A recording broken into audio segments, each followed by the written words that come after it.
नमस्कार मित्रों, आपका स्वागत है मेरे चैनल रोमा लोग पर। मित्रों, मैं आपको यंत्र के बारे में बता रहा हूँ। बहुत तरह के यंत्र बताए हैं जिनमें वशीकरण और सांप वगैरह के ना आने का यंत्र, बहुत तरह के यंत्र बताए। आप देखिए श्रृंखला को, बहुत विविधता के यंत्र आपको दिख जाएंगे। शत्रु पे भी बताए हैं, आज भी शत्रु पे एक यंत्र बताने जा रहा हूँ। शत्रु विनाशक यंत्र बता रहा हूँ मित्रों, जो शत्रु का विनाश करता है। शत्रु का विनाश करने का मतलब ये नहीं कि शत्रु को मार देता। विनाश का मतलब होता है बर्बादी, शत्रु की बर्बादी का यंत्र समझिए इसे। लेकिन ध्यान रखिएगा, इन यंत्रों का, ऐसे यंत्रों का इस्तेमाल करें, शत्रु मारण, शत्रु विनाशक, ऐसे यंत्रों का इस्तेमाल करने से पहले सोच लीजिएगा कि अगर आप बेवजह इनका इस्तेमाल कर रहे हैं तो विनाश शत्रु का नहीं होगा, फिर विनाश आपका ही हो जाएगा। इसलिए बेहतर है कि आपके पास ठोस वजह हो उस शत्रु का विनाश करने की, तब तो आप ये करें, वरना भूल के ना करें। शत्रु विनाशक यंत्र है और किसी का बुरा अगर आप करने चले, यंत्र की शक्ति से हो जाएगा। लेकिन यंत्र की शक्ति तभी काम करती है जब आपकी वजह बिल्कुल ठोस हो, यानी कि वो शत्रु आपको परेशान कर रहा है, आप उसे कुछ प्रति उत्तर नहीं दे पा रहे हैं, वो बेवजह परेशान कर रहा है और आप उसका कुछ बिगाड़ नहीं पा रहे, या आप कुछ बिगाड़ नहीं रहे भले भावने की वजह से, भले की होने की भावना की वजह से। तो ये भलापन छोड़ के अब उसके विनाश का समय आ गया।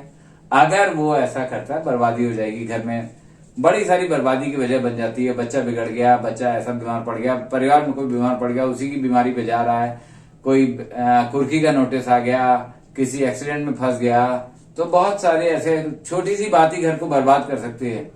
तो ऐसी कोई कारक उसके में बन जाएगा। अगर आपके पास एक ठोस कारण है उसे बर्बाद करने का, तब 1 महीने तक आप भूल के भी कोई मांसाहार ना करें, बुरा विचार ऐसा मन में ना लाएं, और जहां तक हो शारीरिक संबंध भी ना बनाएं, तब ये यंत्र बहुत बढ़िया काम करता है। चलिए इस यंत्र के नंबर देखते हैं। 67 74 2 8, ये पहली लाइन है मित्रों।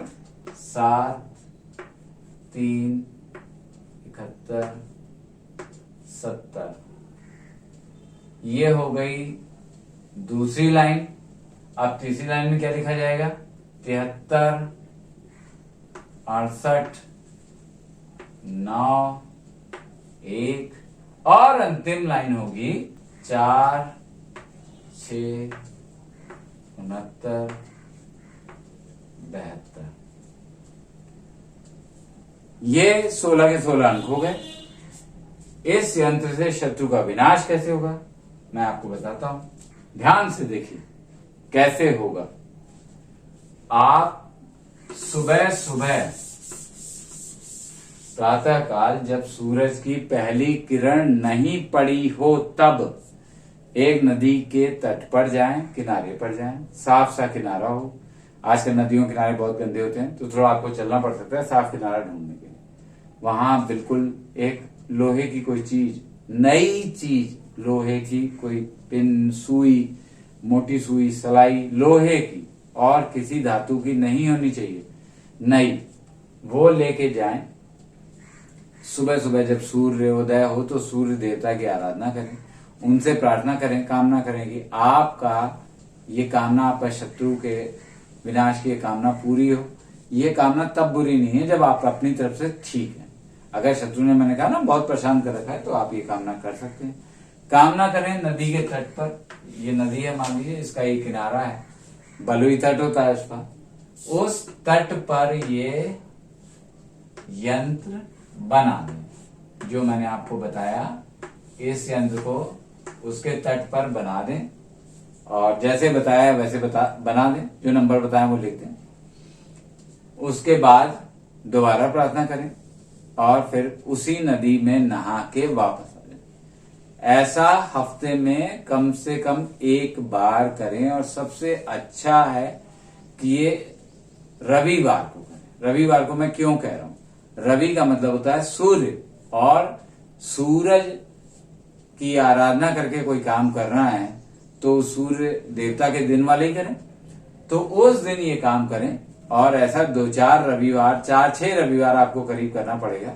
आपको दिखने लगेगा कि आपके शत्रु का विनाश होना शुरू हो गया, शत्रु विनाशक यंत्र ने अपना काम शुरू कर दिया है।